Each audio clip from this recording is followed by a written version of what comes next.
இளமையின் சிறகை முறிக்காத இனிய சூழலில் பிள்ளைகளுக்கு பிடித்த பள்ளிக்கூடம் எவ்வாறு இருக்க வேண்டும் என்ற ஒரு கனவு அனைவருக்கும் இருக்கும்.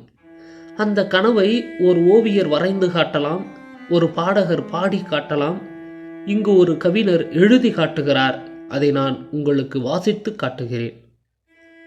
பிள்ளைக்கூடம் என்ற தலைப்பில் ரா. மீனாட்சி அவர்கள் எழுதிய கவிதை இது.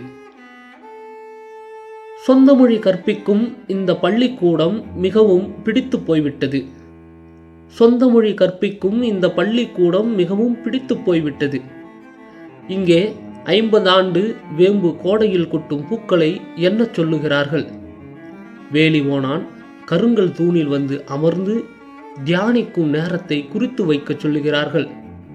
வெட்ட வெளியில் தட்டுக்கூடையில் சர்க்கரை பண்டம் வைத்தவுடன் எங்கிருந்தோ வந்து சேரும் எறும்புகளின் வேகத்தை அளக்கச் சொல்லுகிறார்கள். மழை பெய்ய ஆரம்பித்தால் வட்டரங்க நடுமேடையில் வீழ்ந்து வழியும் துளிகளின் வடிவத்தை ஓவியமாய் தீட்ட செம்மண் தாளும் வண்ணக்குச்சிகளும் தருகிறார்கள்.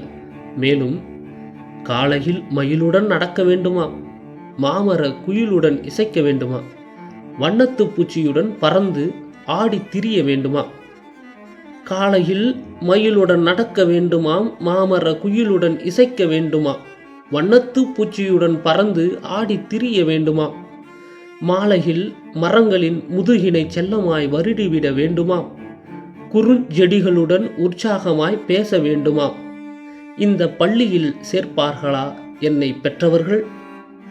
தாய்மொழியிலேயே பயின்று யாரும் ஊரென உலகின் உறவாகவே விரும்புகிறேன் நான்.